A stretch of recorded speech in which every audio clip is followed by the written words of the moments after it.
welcome to another episode of the Green Room Podcast. I'm Rigo. I'm here with Jordan and Justin. And today's guest, we got my dad, Mr. Raulito Navaira. Woo! Yeah. What's going on, Dad? Come on. How are you today, Dad? Good. Hello to everybody. Hello, guys. What's up? Good to be here with y'all.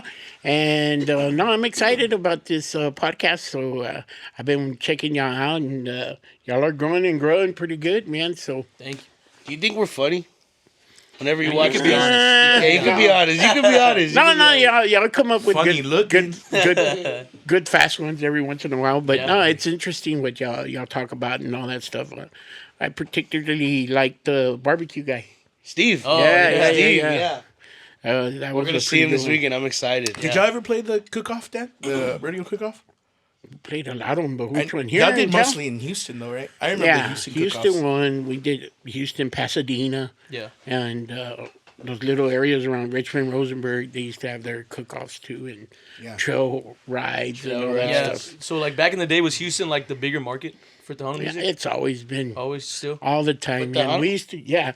We used to when we first started with David Lee, man, I was from San Antonio, South Side, you know.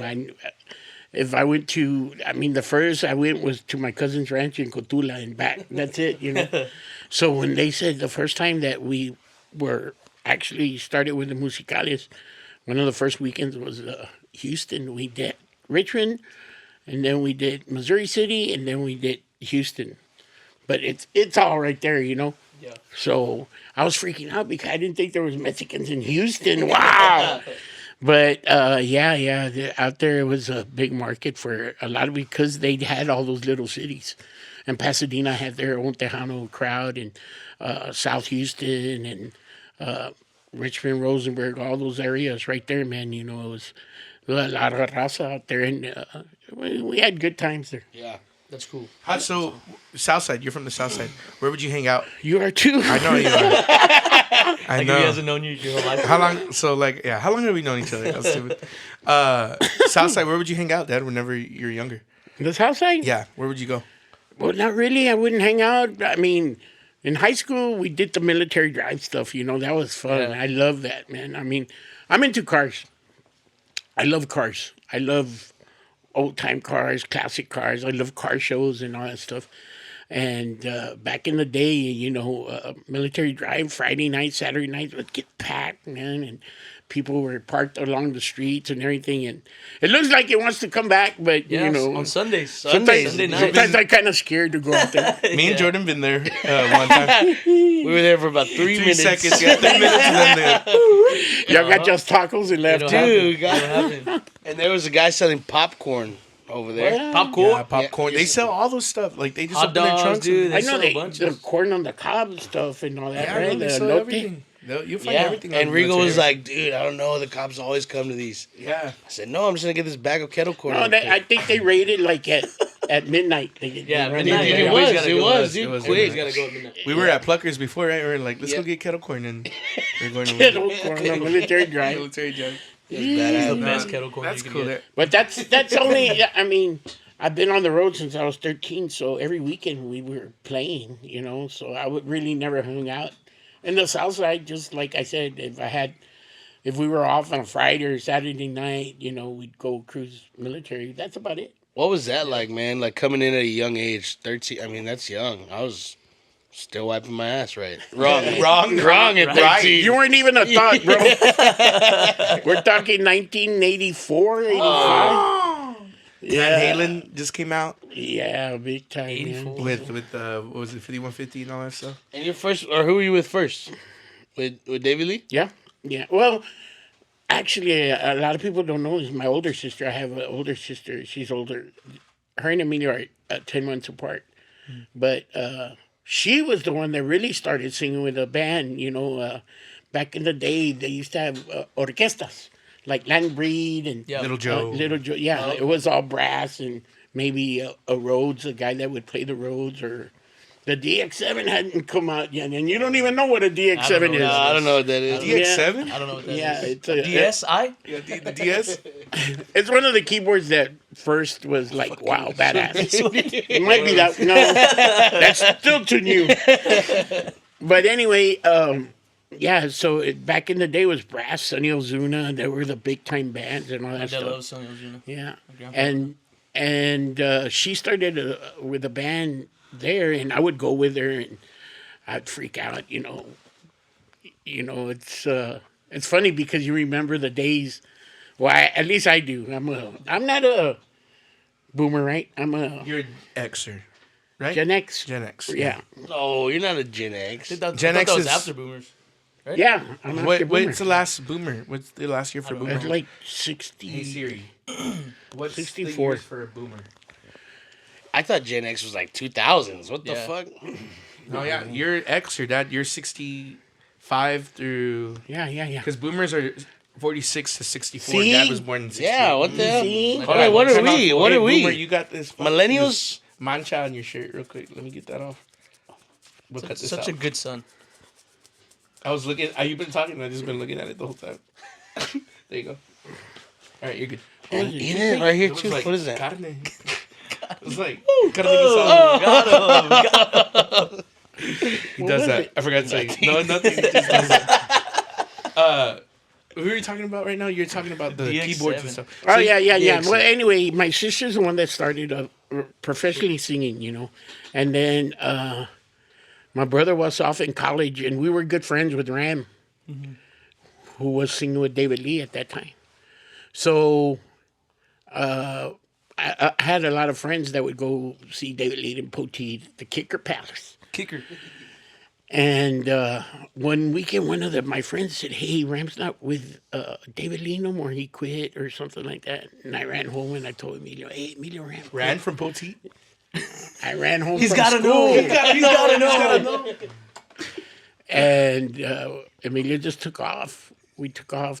And David at first said, "Nah, we're gonna try somebody else," because they split apart in bad terms, Ram and them. And Emilio went up there and said, "Hey, I'm Ram's friend," and all that stuff. So nah, we're already trying out somebody else, man. Thank you. And my brother came home and he goes, "Nah, we'll go back tomorrow."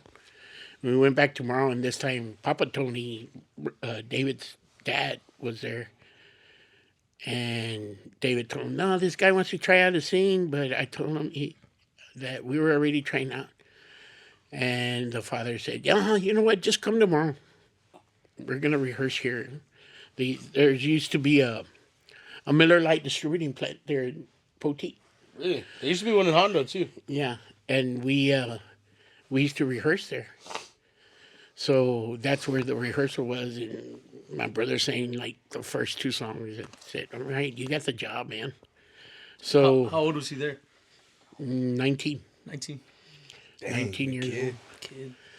But then he goes, "Oh, I did. Oh, thanks." He goes, "But can you do me a favor? Can you go to my house and ask my dad if I can sing with y'all?" And that's because he was already in college, dude. Yeah. That's because my grandpa was pretty strict. Really? Yeah. Yeah. So Not with me, but Mr. with him. Mr. Garza went and they started talking about old times and all that stuff, And he finally asked, "Hey, well, we wanted to see if you would let Emilio sing with us because we go out of town a lot." And my dad said, "Yeah, but he's got to take his little brother too." And I was like, "Yes!" So you started off as a roadie, Dad. What did you... Did you have those gigs where you're like... You saw the pool, maybe like it was like the parking lot, like from the truck to the stage was like a mile away, and you're like... Why? I don't understand the question. Like the pool of taking all the stuff, like all the equipment to the stage. Son, I was 13 years old, bro. I was at cantinas and bars and... You're excited. Yes, With I the didn't whole feel- speaker on your back, yeah. smiling. Yeah, I'd set up everything by myself, man. I was just so happy and to Yeah. be there, and it was music, and these guys had an album, a vinyl that I could play and see, and we were playing with other bands that I knew, Like the first time we played with Los Dos Gigantes, holy crap, I almost crapped my pants. That was like, because- man, yeah. That's cool. That's like me And with the the dance, family. I mean, there was maybe 20, 30, 40 people at the most there at the dance. But I was like You were right in the front. Yeah, big time. Like, what do we talk about? That? You don't need anything? Flashlight? With the flashlight. Big time, man. And you know, that was really the time of my life because I mean we played with Mas, La Mafia. That's where you got to meet a lot of the people that you know now today, right? Yeah, Like, yeah. Dang, that's when crazy. you first met like all the bands and all that stuff like that. Because who was like the first person whenever you were a kid, whenever you were doing the roadie stuff, who was like the first artist where you're like, oh shit, besides Los Ibertos, to where you got to talk to him and Little Joe was one of them. Yeah, Little Joe was. I would run sound with David Lee. They would use our sound, and you know, I would ask them what they need and all that stuff. And through the years, I've got to know everybody because we were there. Even on the road, you know, we'd stop at a truck stop. You see somebody else, hey, what's going on? And you know, just the life of a musician, man. Yeah. It was. It was a great experience, you know, and I wouldn't trade it for the world. Those are the best times of my life, and you know, it's like I said, that's what I freaked out on the most. You know, we played with bands that were already big time at the time, like La Mafia and Mas and Little Joe, and you know, it was just great. It was a great time to be alive in the music business then. Yeah. Did your parents ever like push you to do music, or was it just like kind of like on your own? No, it was a little bit of both, but Yeah. we never got pushed into it. My dad, like Rigo was saying, he was pretty strict with us, so we couldn't go out in the street and play. Yeah. You know, I had my neighbors and my friends and everything. My dad said, "Hey, we have a big ass backyard out there. They can come and play football, whatever, back here. Yeah. But I don't want y'all out there." So after the day it got dark, we would come in, and my dad he bought us some guitars, and Emilio started learning, and then I would learn, and you know, his dad would have songbooks, and we would sing Pedro Infante songs and all the old Jose Alfredo Jimenez songs, and he loved country too, you know, Buck Owens and Merle Haggard and Bob Wills, and Bob Wills is bad. He's slept He's on. good. Yeah, he really He's is. slept on. He's great. I would like to know too, because there's some funny stories that you told me about the dynamic of how you and Paul were whenever Paul is, I call my uncle Emilio Paul, short for Padrino, but like the dynamic that y'all had whenever you were kids, because there's that one story that you told me whenever he wanted to cut his hair, or he didn't want to cut his hair. My dad was a barber, so we get haircuts every week. Yeah. You know, so we were just like bald, sideburn. I mean, just crew cuts all the time. Yeah. And my brother was getting to that age in junior high that he didn't want to get his hair cut anymore. And my dad would be cutting his hair, and of course I was the necio little brother. And you see a tear come down from my brother's eye, you know, because he was getting his hair cut. And I would go, "Why are you crying, Emilio? Why are you crying?" "Right, Dad, I don't cry when I get it." It was I don't cry, right? I don't cry. He was like, "Shut up already." Like, I want to do that to you, Jordan. Why are you making a face after that rumple shot? I don't make a face after that rumple shot. Right, Justin? I don't make a shit. yeah. I mean, me and my brother have been together. I mean, since I remember, we slept in the same room. We had twin beds and all that stuff. And practically all my life, I was with him. And we got even closer when we started on the road together, too, you know, because, you know, it was like a band of brothers, you know, Yeah. the band. And the Musicales were the same way, you know. They had Dickie, which is the bass player, and Adam, and David, which are our brothers, you know, and then Tony with the father. So it was pretty cool. Wowie was the cousin, and it was really a family thing, you know. And we had a lot of good times, man. A lot of good times. Do you think that's why it was like really successful? Like, because it was more like a family thing, and Yeah. everyone was, David's dad, Tony Garza, took care of the band and made sure everybody was good and all that stuff. Real strict on, you know, make sure there was no drugs and all that stuff. Yeah. And it was just a fun thing, you know. And I guess my dad saw something in that, and that's why he let us both go. Or he was just like, oh, this is my chance to get rid of this guy, man. On the weekends. Let's go. I would like to see the adventures of my grandpa during that time. Whenever you're out on the road, He's out. He was out. Uh-huh. He was out. Chicharros at the Yeah, little bars. there that were sometimes too, like we'd play in town. There was this place in the west side, Arturo's. Now it's Michoacana or something like that. It was called Arturo's. It used to be a ballroom, but it was a nightclub. We used to play there. And then you go down Nogalitos, and there was, I forgot what it was called, Lupitas. It was a restaurant, open 24/7. So we would stop and eat there after the gig, right? And lo and behold, my dad was in there. My dad was in there. He goes, what are you doing here? I go, we're coming to eat. We just finished playing. He goes, oh, okay. Well, we did that a couple times. We would stay up for Angelicas till 7 a.m. 7 a.m. And we walk in with the same clothes as the night before, and Flaco Jimenez would be in the corner eating. We'd be like, Flaco! He did the same thing, probably, right? Probably. Dancing for a sweet tea. No, that's mi tias. That's my tias. Oh, I That's my thought that tias. was an Elicas. No, that's my tias. I've seen people do it though. There at my tias, they just go in there and go crazy for a tea, For a sweet oh, tea. really? You dance? Yeah, you dance. You never seen that sign? for a tea or coffee. Or It's something. like you come in dancing and you get a free tea or a free coffee. We'll go try it right now. I would check it out. Check it out. We'll go check it out. So you weren't even supposed to They be ought to on give me a free carne asada. plate. Yeah, A free carne asada plate. un taco de pancake. Taco and pancake. También. Dad, so you weren't supposed to be on stage, right? In the beginning? You were just going to be the sound guy? Yeah, I mean, every once in a while,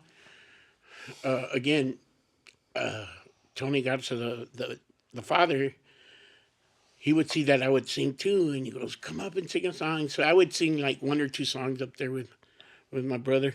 And, you know, that's where I started. But then when we went on our own in 89, I was still running the sound. I was doing all the sound and all that stuff, but nobody in the band would sing backup. So, I mean, I said, just get up here, man. We'll get the monitor guy to run the sound. And, man, being a sound man, most of your professional life, it was rough for me to be on stage, man. You Because hear everything. yeah, I would like, this part, you need to bring up the guitar, or, you know, you're thinking about Turning that. around. Hey. Yeah. Doing it while From on the the stage. Yeah, I wish we would have had that iPad. I would have done it, man. But it was like, and back then, man, it was like every speaker had its power amp. Every speaker had, you know, a rack about this big for the effects and the equalizer. I feel like the load-ins are easy now, right? Yeah. Yeah, I mean, we complain about how much wires we're using. Imagine back then. How many wires are you using? Stuff, yeah. Yeah, and Rigo kind of experienced it one time because we had the big old EAW speakers, and they weighed like 500 pounds each. Yeah. And we would have to set it all up. And Yeah, one time I was like a kid, and I was one of those kids that whenever we go on the road, and if there was a hotel, I'd be like, "Oh, can we go swimming?" You know? Yeah. Annoying. No. And so my dad was setting up. There's a time where my dad was setting up, and he would set up before the show, and we would go early before the band got there. And we went. I think you did Laredo, and then we went to Del Rio or something like that. And we were driving, and I was like, "Dad, we're gonna be at the hotel, right?" And you're like, "Yeah." So like, I was all excited. I'm like probably about 5 years old. I'm like, "Okay," and they probably got a pool, right? We can go swimming. And you're like, "I don't know, mijo. I gotta set up all this shit, and then I gotta go. Then I gotta see if we can. If I might be tired."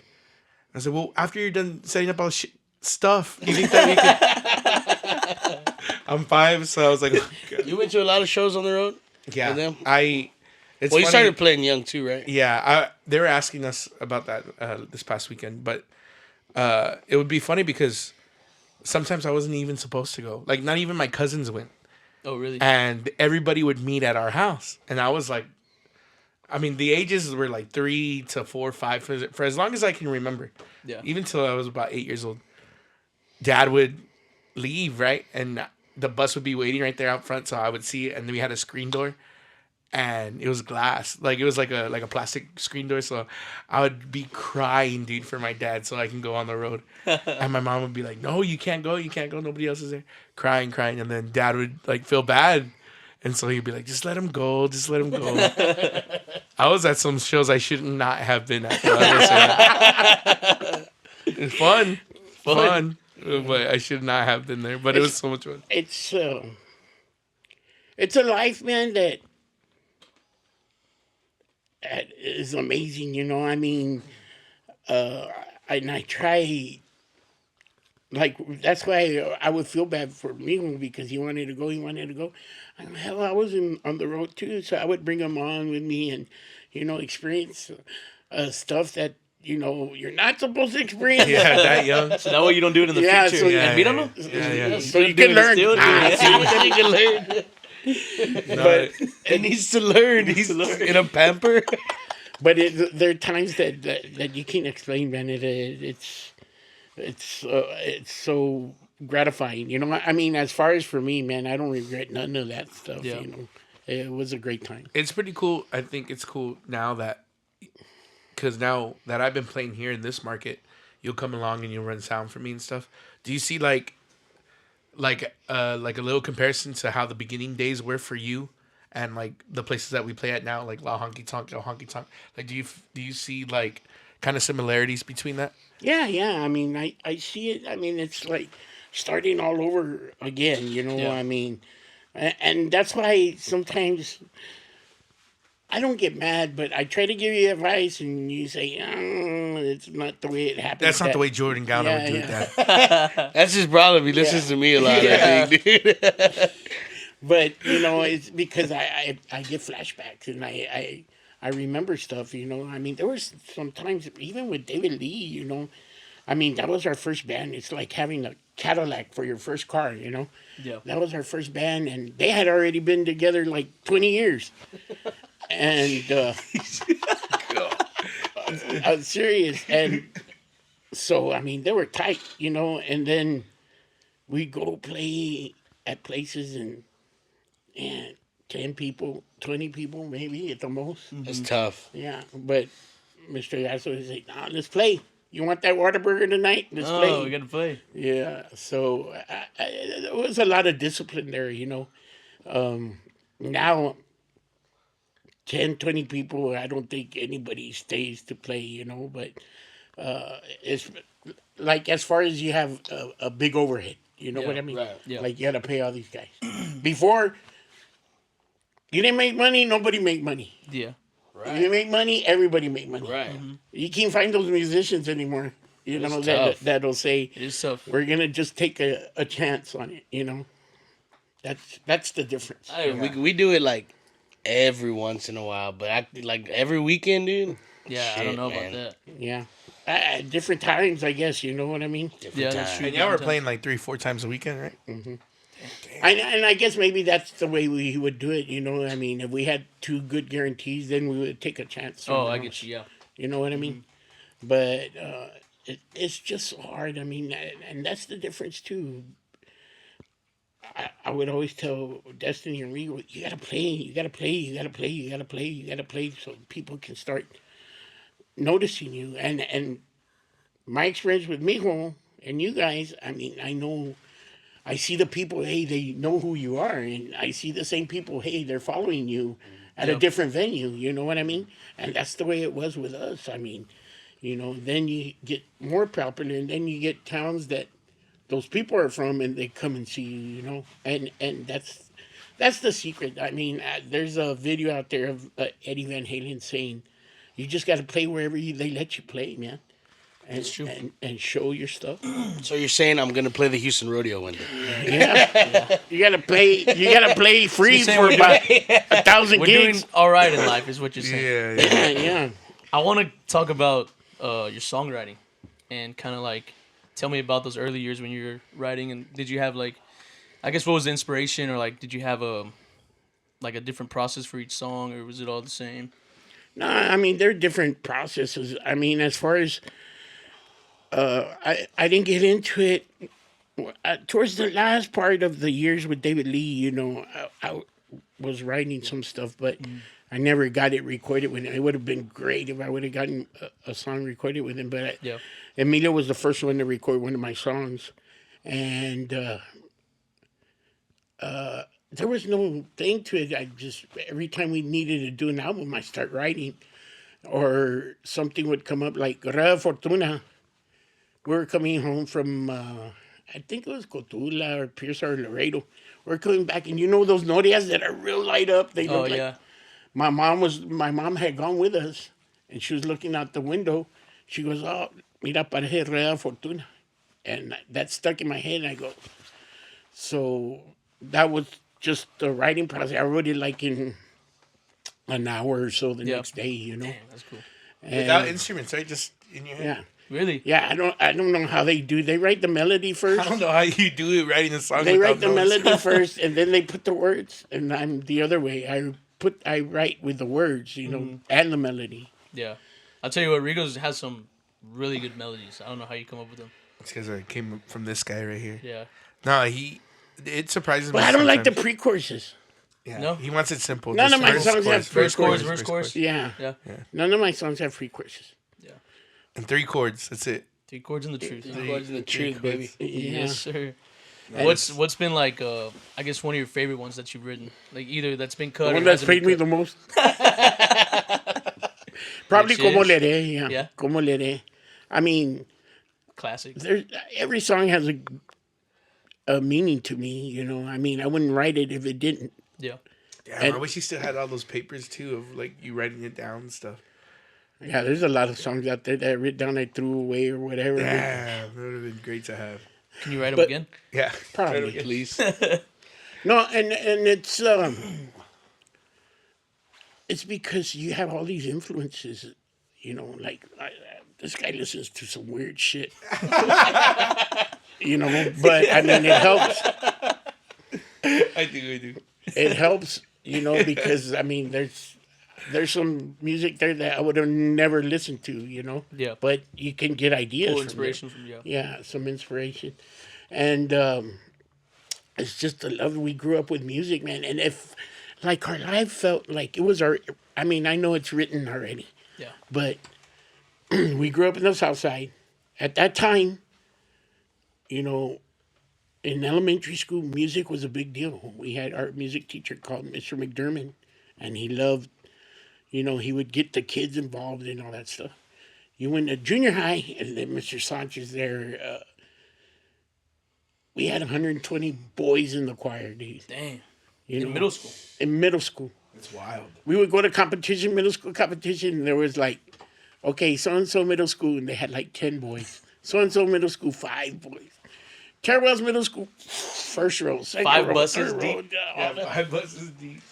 Hey, and everybody with goatees and mustaches. Because back then, you could be 17 and still in the 8th grade. You know what I mean? Because there was no kids left behind. You know, there was none of that shit. So There's some kids left behind. There was a lot of kids. Yeah. you know, there's a lot of kids. But our music teacher, he would get the baddest, meanest guy in school, the one that would get in trouble all the time, and steel-toe boots with a chain and wallet and all this. Yeah, dude. And he would get him. He goes, well, wait, what's your favorite song?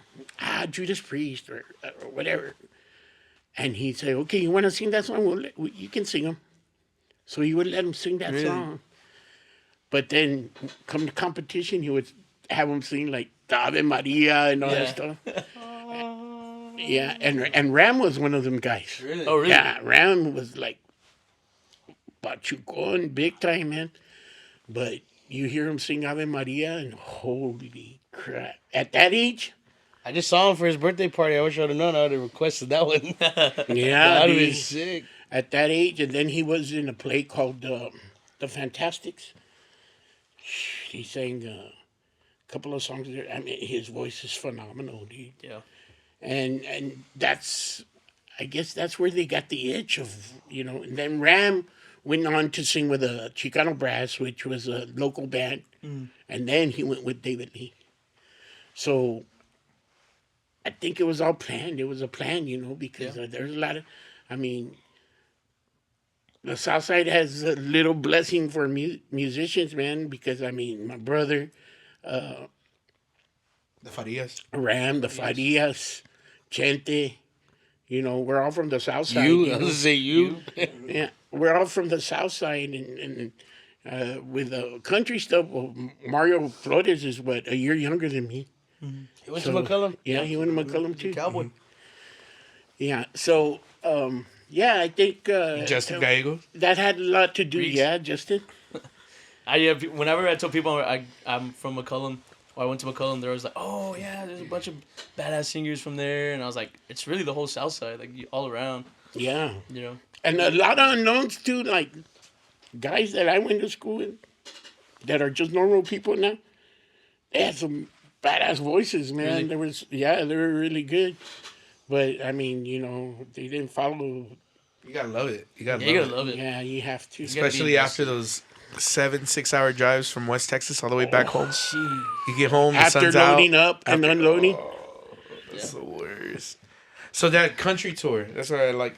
I'd like to talk about that with you. Cause I think 94 was the first year, 95. I think it was 95. And the first tour that you went on was with who? Alan Jackson. Alan Jackson. that's That's right sick. whenever He's Tall Trees came out. Dude, Chattahoochee came out that year. We had already. We were already doing the country scene. We just hadn't gotten a tour yet. Mm-hmm. But we had like Bears for My Horses. What's his name? Toby Keith. Yeah, we had done their show. He had just come out too. We did a Rio Doso show with him there, and we did with Kenny Rogers, Barbara Mandrell, right when she was a little girl. What's her name? Blue. What's her name? Leanne. Leanne Oh, yeah, Rimes. Leanne Rimes. Leanne Rimes. She was young, man. She was a kid. And we had already been doing. Then we got the tour with Alan Jackson right when our album was coming out. So yeah, those were. Our first one was Champaign, Illinois. Minus 30 degrees. Dude. No way, dude. The normal out there probably for them. Huh? We went out During there. the We went out there and we had to pull to the side because our brake lines froze in the bus. Shit. Yeah. So we had to call a record. You see Alan's first bus, Alan's second bus. You know, we're trying to get him on the CB. Nobody was listening. Alan, are you there? Alan. So we called the roadside service, and they put heaters under the bus, and then they stuck alcohol. We didn't know we're from Texas. Yeah. Yeah. They stuck alcohol in the brake lines, and you know it unfroze. You're like, we had alcohol in here this whole time. Right?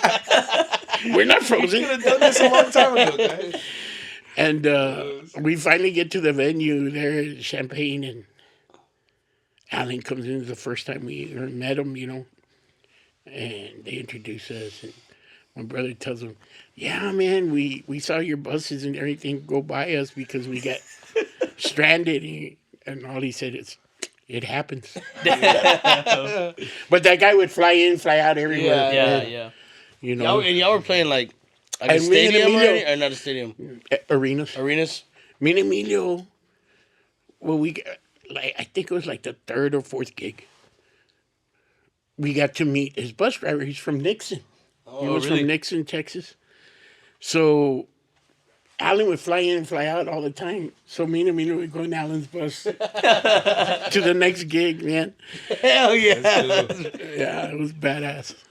How was that transition? Well, I guess that's not really a transition, but like, let's go country tour versus Tejano tour. Like, what was the difference? You know, that was just like when I was really, really, we were really, really road warriors, man, because we did the Alan Jackson tour, but they weren't paying us what we were making by ourselves. Yeah.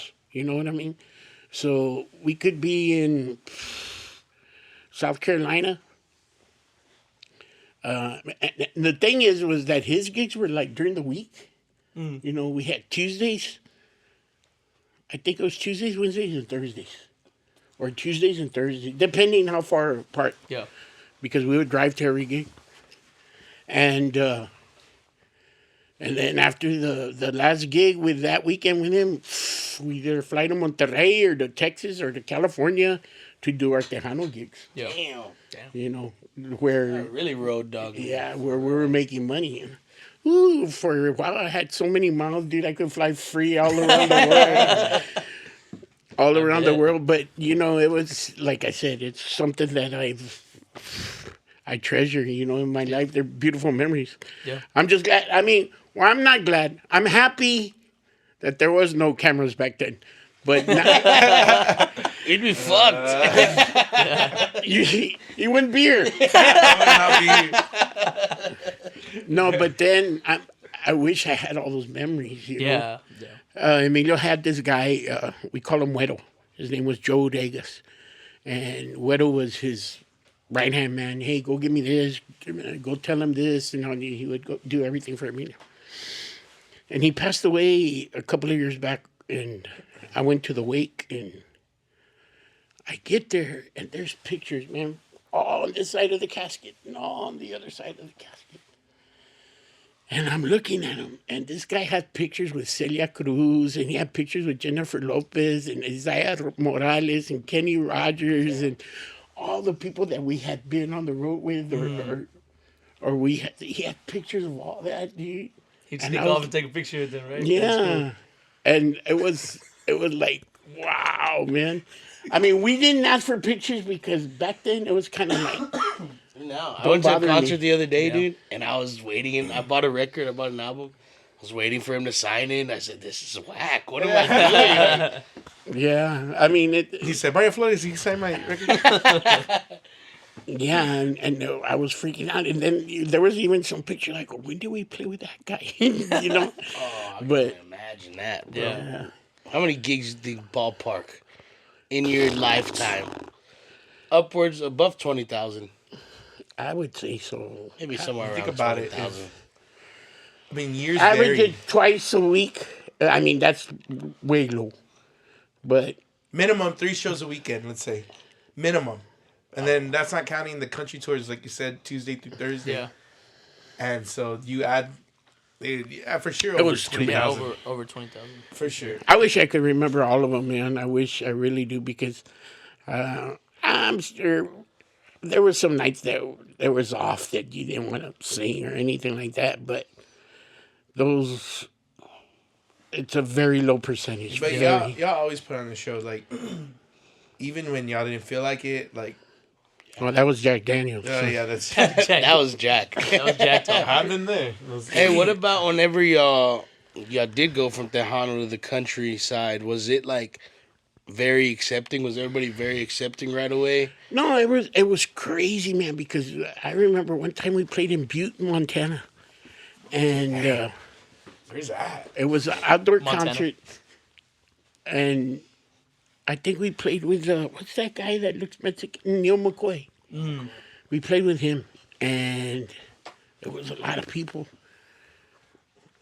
And we were doing our country stuff, and then you hear, "Como le haré?" Like that, like real loud. It was like that in Butte, Montana, dude.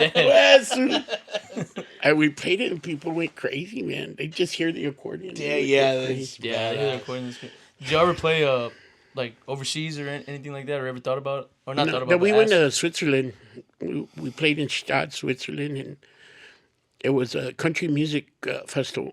Damn, that's cool. Beautiful country, dude. They go nuts for country out there, right? Yeah, but I couldn't breathe, dude, over there because the air was Altitude. Yeah, real high. And the food. like the cow is sacred, so there was just cheese and milk, and that's it, dude. There was no carne, Yeah. no. Thanks for telling me that, steaks. because I don't ever want to play a show over there. Well, There was thankfully, only I just one- denied a show in Switzerland. Yeah, we just were recently did looking, and it was just pastas and cheese and all this stuff. So we were looking for a place, and finally we found a stand that sold hot dogs, So we ate that, but we were like, God. But it was a weekend tour. It was Billy Ray Cyrus, Martina McBride. I forget who the other one. Tim McGraw, right? Those Or, names alone. no, that was another show. Yeah, no shit. And we played out there, and we would start. The last show, which was Sunday, the theme was Sunday barbecue. Dude, they had brisket and they had sausage. Holy, It was worth it. It was a dream come true, man. And y'all would barbecue And it too on the wasn't road, just right? us, man. Like Billy Ray's band and the other bands were like, yes, you know. But yeah, and what the funny part was that Emilito and Diego went with us, and Destiny gets mad at me because she didn't go. But I wasn't gonna pay for a ticket to Switzerland. Anyway, little Emilio and Diego went, and they were running around with Miley. Oh, Miley Cyrus. Yeah, as kids, you know, they didn't know who they were. And Emilio said, "Paul, you should have told me." What? At 3 years old. Yeah, y'all used to barbecue, right? Before sound checks, too? Yeah. Because y'all had catering, but... Yeah, the catering was kind of rough with the Alan Jackson catering because it was either like casseroles or... Oh, yeah. Yeah, it was kind of... It was not Texas food, you know? Yeah. So me and Emilio would go to the grocery store and we'd buy... If they didn't have fajitas, we'd buy like sirloin and we'd cut it up and make fajitas, nice, yeah. you know? And all of our band would eat it because we would carry a pit under the bus. And we would make tacos, you know? And little by little, the other bands started coming. Yeah, and I had made pico de gallo. And I remember Alan's keyboard player said, "Oh my God, what is this?" And I go, "We call it pico de gallo." "It's delicious. Can you make me jars of it?" Jars. Put it in jars. Pico de gallo. Slap a sticker. You never had onions, tomatoes before? It's all together. But he was freaking out. He goes, "Oh my God, this is great." What was like the craziest thing y'all would put on the rider? Like when the venue would ask? Just Jack Daniels. That's Jack it Daniels. on the rider. And if they wouldn't supply that, well, it was just beer. But we never had a crazy rider. I've heard artists say like, "Oh, yellow M&Ms." Yeah. Like, That's insane. That's crazy. Well, I mean, they do that so that they make sure that they read it. Yeah. Because, like, some of them would just be like, no, we'll just do... That's just like an asshole But move. Though, it's right? like to make sure that they read it. Dude, in Everybody does. Tejano, no promoter's going to read that shit. Hell no. One case of Bud Light. Yeah. Everybody. little Maybe. ice chest. You want some water? You want water? Yeah. No, that's how it is now, man. But, I mean, I feel like it's slowly growing again. And, I mean, coming back here, that's why whenever we came back from Mexico, me and Destiny, I wanted to do the country stuff because I went to a couple of y'all shows and y'all had people there. And for me, it was like, it's always a hit and miss with Tejano. Sometimes you play at some places in Houston and it's dead. Sometimes you play and there's people. But, I mean, I found it consistent with y'all because y'all play at places that are meant to have bands every weekend. You know what I'm saying? And I think that's the difference, you know, that I'm seeing. That reminds me of the old days. Because when we started with David Lee, we would do a lot of country. Whatever was hitting in pop, we would do. You know? Really? In David's band? Yeah. And it was weird. I mean, we would do... Y'all would do Take On Me, no? yeah. Take on me. We would do, Oh, that's cool. yeah. No shit. Yeah, that's really cool. I didn't know that. We would do that, and we would do a lot of Ricky Skaggs. We would do a lot of Steve Wariner. And we would do a lot Steve of... Wariner, man. what's his name, Rigo? John Conley, you know, George Strait, of course. We would do a lot of that. And I think that's what I see familiar because y'all do the country, then y'all do the Tejano, and you see the same people getting off to the Tejano stuff, you know. I think the difference is that back in the day, you had your Tejanos, you had your Mexicanos, you know. So your Mexicanos wouldn't be as familiar with like La Mafia, Little Joe, Mas. They would be more familiar with Bronco, Los Bukis, you know. They would be more familiar with that. But now, I think it's all come together because with bands like Frontera and Bad Bunny and, you know, it's everybody's listening to the same stuff, you know, with Nodal and all these artists. So everybody, and I think that's part of y'all's success is that you know, y'all do the country stuff, which has a base already, in which people go and hear it, and then you throw in that stuff, and they get off to it because that's what they probably hear at home. Yeah, like I don't think a lot of the people that go to our shows, I feel like, wouldn't make time of the day. Not because they don't want to, it's just they're not familiar with it. But they make it time out of their day to go to these country places because they're gonna hear the stuff that they want to hear. But I don't think they go out of their way for the Tejano places because they don't ever. It's not like that anymore. Like the Tejano places are. Yeah, because what it's are some considered old already. So. Yeah. What are some Tejano places though? Like honestly, Mustang Sally's is one of them here. even I would argue that they have more country sometimes. Really? Sometimes. What about Beer Tipo would be one of them, right? Yeah, Depot, Big yeah. Depot's like a Tejano. But I staple. mean, it's just considered an old genre now. You know what I mean? I mean, it's not like it used to be because when we were starting it, it was David Lee, Emilio, Ram, La Fiebre, La Mafia, Fama. You know, there were bands. Like I told you earlier, you made money, everybody made money. You didn't make money, nobody made money, but they were still the same people. Yeah. You know what I mean? Yeah. And that's the difference. I mean, I think y'all are hitting another angle that where y'all are playing the popular country stuff, the popular Spanish stuff, and that's what's working right now. Yeah. You know? And to me, it's a new market. We just got to introduce them more into, you know, the original stuff that y'all do. That's true. That's true. I feel like a lot of people go to hear the stuff that they want to hear, and when they hear something new, like original stuff, they're And like, that, if the Some clubs, take a people shit. zone out. no, Y'all but, need a drink? Yeah. but the clubs, if they would get smart, they would spin y'all's record. Yeah, They exactly. should spin it that way. People hear it, and they say, "Hey, that's the band that plays here." You know what I mean? Yeah. They do that sometimes. I know. I've heard your songs Sometimes. at Thirsty Horse a couple times. Yeah, that's true. But they got to get on it more. Maybe buy them a soda or something. Buy 'em Something, right? We spend think all this money here's at their venues. Here's some gum. Shit. I know a lot of people in the industry that need gum There's- sometimes. I tell you what, dude. There's more of that where that came from. That's funny. Did you ever do a lot of stuff for the Spurs? Or My brother sang the national anthem at a couple of Spurs games, but he sang it at the All-Star. He met Jordan. He met Charles Barkley. He did. All-Star I Weekend? think it was '96 that it was here. The year that I was born. And Oh, it was Jordan, 96, yeah. And Jordan was here. Yeah, he met Barkley them was all. here. Like all the Wow. '90s guys, man. They were That's here. cool. David Robinson. Charles Barkley. Y'all did some stuff for All those big women down there in San Antonio eating churros. hey, they That's funny, fucking dude. hate 'em, right? Nothing, They hate 'em. Y'all did Taco Cabana too. We saw recently had a Taco Cabana commercial, and you wrote the song for it, right? Yeah, I did a couple of. Well, Emilio was like one of those people that could sell.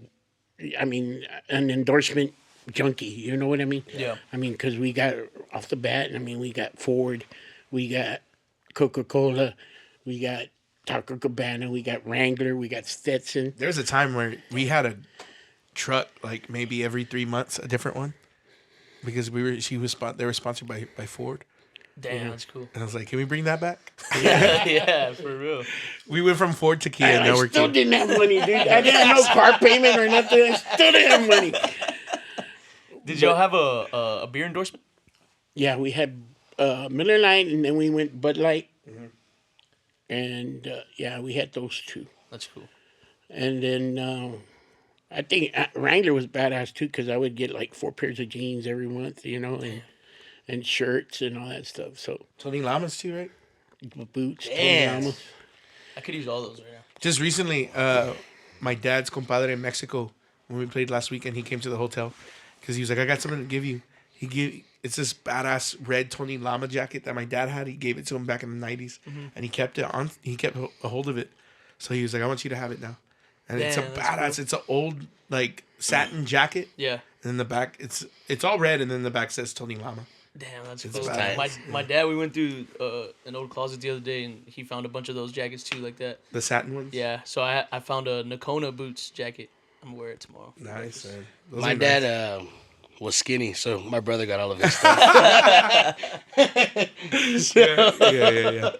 That's what happens. Yeah, that was the first thing he told me. Is, did it fit you? I was like, he only gave no. you a good part. What was it like whenever you had to go play in Mexico, dude? I see that video. I watch the same video all the time. Yeah. For one, did somebody pour a bucket of water on you? The line Dude, but that's one of my favorite videos ever, Yeah, dude. And Yeah. whenever they went and played, that's what it reminded me of, dude. This weekend, like, Yeah, it was fun. it was packed. Yeah, Monterrey was like, at first we're all like, what the heck, what we were gonna, and I thought, well, I speak Spanish, I can understand it, I'll be all right. It's a whole other world, dude. They start talking to you over there, and you're like, what?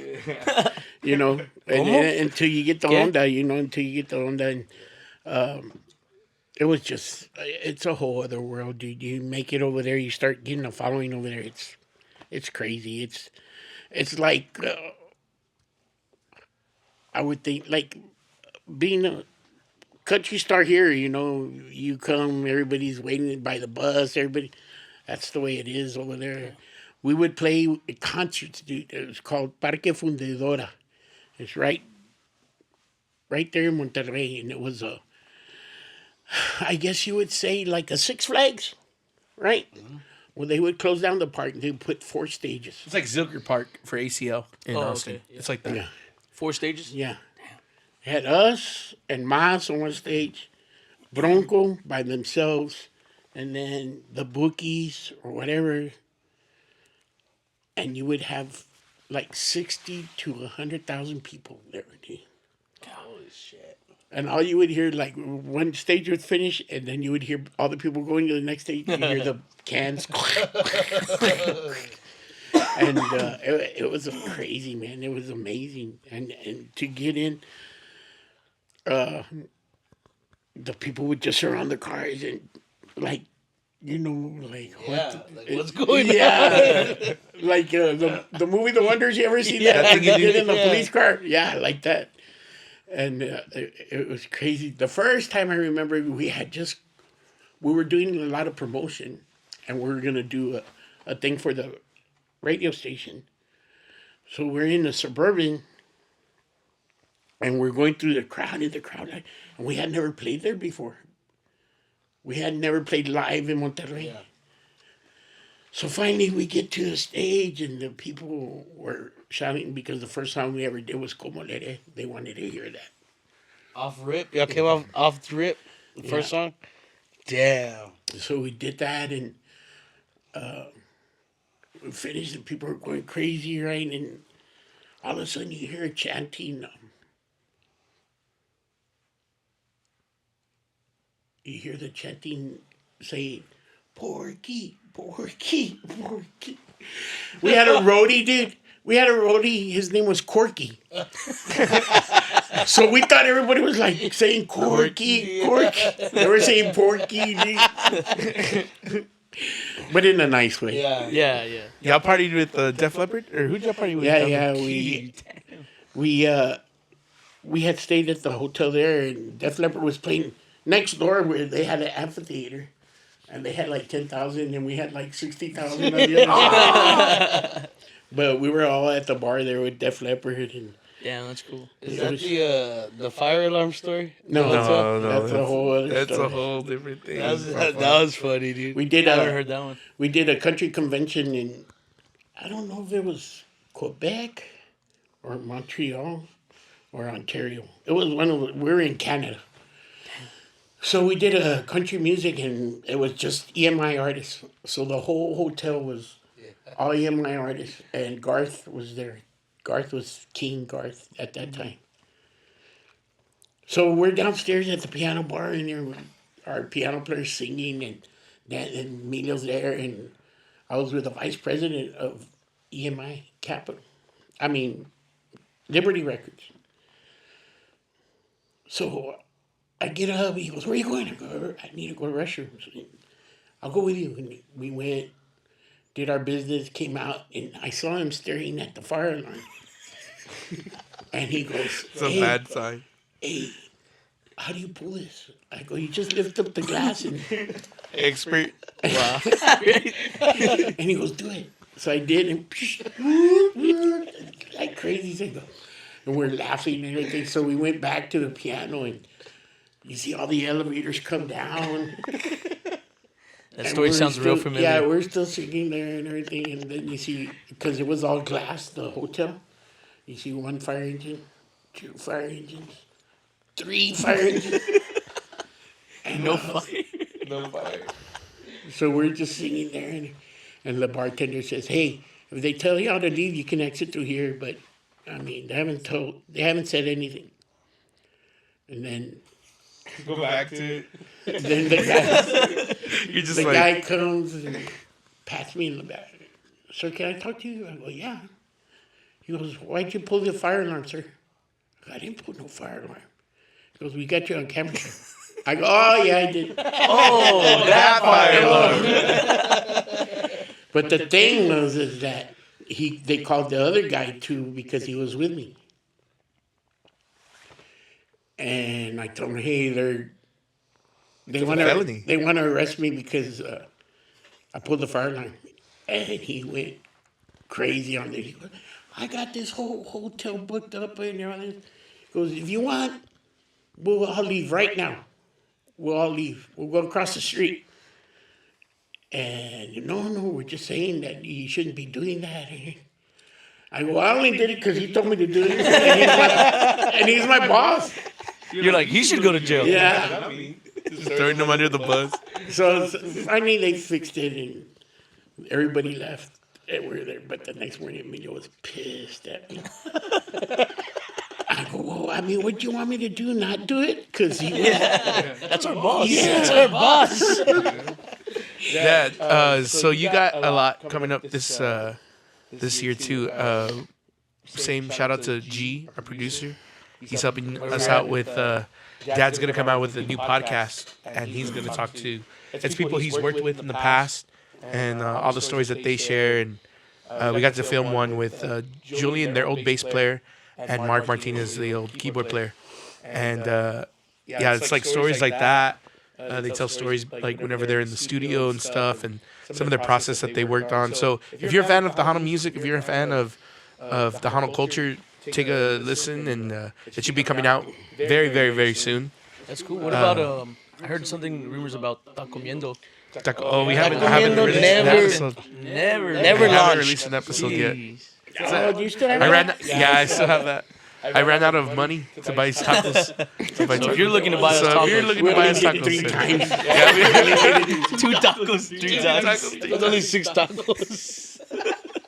Low budget. yeah, low budget. What's your go-to taco to get at like a new restaurant? Breakfast tacos And Sunday you know morning. what? I've lived so many years, dude, that I have a lot of them, dude. Yeah. Sometimes I'm in the mood with chicharrón, just chicharrón and salsa, or chicharrón and egg. But then I need carne, like bacon or something. But I guess lately, I've been going with pork chop. Pork chop taco, without the bone, just pork chop taco with guacamole. It's different. Yeah, that's good. That's pretty good. It's funny, man. We lived in Mexico, and there's like 4 or 5 restaurants in the front, and little places. And the first time he went to stay with us, he stayed for about a month. And by the end of that month, when he left, you go to those restaurants, and he had a plate named after him. And like, it's even true here. There's a place called Maria's that's right there by Tommy's Tacos. That he goes and there's a Raulito plate because he ordered it one time there. Yeah. Freaking chicharrón, carne. It's just all meat. There's not even no sides. It's just all meat on the plate. And it's called the Raulito Special. But down there in Mexico too, it's just all the same thing. Yeah, we saw your picture down in Del Rio one time. Yeah. At Julio's, at the restaurant. Oh, yeah. And we walk in. He's a good friend of mine. Yeah. And Super cool, dude. Yeah, they treated us good over there. We went up there and they had a picture of our band on the window, and so we're sitting there and no idea what to order. Big menu. Just looking at it. They're like, "Yeah, can we help y'all?" They're like, "Are y'all the band?" I said, "Yeah. Y'all just go ahead and sit down." Close the restaurant. They made us like what are those things called? Tapatillos. Then they brought us nachos. Then they brought us ribeye. Yeah, he goes all out. Dude, he hooked it There's up. a lot of Dude. us. There's like 8 of Then us. how many boxes of chips did y'all take? Chingos. Yeah. 8 boxes of chips, 6 boxes of salsas. Like, Yeah. they hooked us up. Garrett kept all the fucking spices. He gave us the seasoning. Garrett took them all home. Yeah, he always hooks you up there, man. I love that, Dad. What favorite show that you've ever played that you can remember? Probably the one I always go to is the Kennedy Center. We did the Kennedy Center with it was in tribute of Celia Cruz and what's his name Rodriguez, the guy that came out in Princess Diaries, the chauffeur. Oh yeah. I don't know his name, but I know who you're talking about. He Mexicano, right? Yeah, and Saya Morales was there. Jennifer Lopez had just. That's where he got that picture. You know, one of my when Dad and my uncle were pretty like popular. I was like, I mean, I've always been around it and stuff like that, but there was this one event that happened back. Okay, this is what I wanted to remind you of. It was 2005. I was a kid. I just saw Fantastic Four, and Jessica Alba, I thought was the most beautiful thing in the world. Yeah. Dad got to meet her that year, dog, in person at the Alamo Awards in Cali. Met the Silver Surfer? Yeah, you met the dog. I was like, do it. I was just like, dude, I was like that to meet Jessica Alba. We had them all. We got to meet, and she's. I don't know. I can't Wonderful describe her Wonderful. but she seems unreal because her skin's like really, really, really like Clear. yes, Yeah. like badass. You get that filter on that. She just looked real How badass. you doing that? She's so badass. But badass. it was Miss Alba, you're it real was badass. it was the Just Alamo wanna Awards, let you and know we you're did it badass. with Big and Rich. We did a song with Big and Rich. Really? Yeah, That's cool. and we got to meet. I mean, they did a number 2, which was Sofia Vergara, Constance Marie. What's that? Sanchez, Rosie Sanchez. Oh, Rosalind, yeah, she's Rosalind beautiful. The Sanchez. one from Yeah. Rush Hour. The Eva second one. Longoria, yeah. Eva Longoria, and Jessica Alba.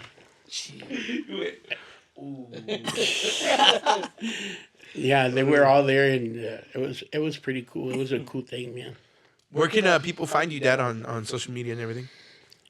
Raulito Navaira on Facebook, and Raulito on TikTok, Raulito Navaira on Instagram. Yeah, You got any? I gotta get more familiar with Instagram because everybody says that's where they go. That's where they're at. Everybody's on Instagram. I wish I could get the 100,000 people that I have on Facebook to Instagram. But you How still do got I a do lot, that? though. You still got a lot on Instagram. I mean, yeah, on Instagram, you got like 15K. I have mean, a the more K? you post, You have a K? he has a K. What the I have fuck? 3 Damn. Ks. I don't have a K. I have a K on Facebook. You have I 3 have a Ks? K on. Wait, I don't have 3 Ks. You have at least over 10,000 people on each social I media have platform. 20,000 on TikTok, 21,000. Yeah. And the more you But I post, need you the to more you repost stick my it. stuff so that way your friends can see it. It'll cost you. No, but Dad, thanks for coming on. I know we could stay here for about 20 hours, man, and We just talk probably will about all after the this. stories. But you got your podcast coming up. What else do you want to shout out? I know you have some sponsors. Yeah, I wanted to just say hi to everybody out there that has been following myself, my familia Navaira, my brother Emilio. Just thanks for all the good times and great times. And these guys are next, man. You know, go out and support them. It's really music from our roots, and you got to go and support that. Here in San Antonio, Justin, Jordan, Rigo, they're here every weekend, man. Go out and support them. I'll be there. Say hi to me. Buy me a drink. I'm just kidding. So he can give it to me. Or two. So he can give it to me and Jordan. Yeah. But yeah, this is the future of live music, man, and we need your support to go out there and get out there and support these guys. They got original music on Spotify and everything. They're like the big time too. Just help them out. And I want to thank everybody and just say I love you guys for all you've done, and as far as our music and our culture, and we got to keep it up with these guys. Yes, sir. You heard it here first. Hell yeah, man. Well, thank you so much for coming on, man. We Yeah, appreciate thank you for coming on. Thank you for the music. You tell me a joke, Jordan. A joke? Yeah. Which one Put do you him on want the to hear? spot. All right. Yeah, I don't know, dude. I don't know what I can tell you. I'll tell you a good joke if you tell me a good one. That one right now that I showed you. What's it called? Oh, Yeah. Was it, World on Fire. World on Fire. You ever heard that song? That's a good one. Yeah, that's awesome. We got to think about one then. I got to think about it. You put me on the spot. I got to do a joke every Like a new joke every episode. episode. Episode. I like the. We're gonna start doing skits soon. Yeah. I like the what's the one? The Invisible Lady one on the. Oh, yeah. Yeah. The I don't know, but it hurt. Invisible I Man. like that one. You heard that one? I heard that Cuz? one from Yeah, him. that was funny. That's great. All right, guys. Well, that's it for today. Thank you so much for watching. I'm Rigo. I'm Justin. I'm Raulito. I'm Jordan. And we'll see you next time. Oh, yeah. Peace.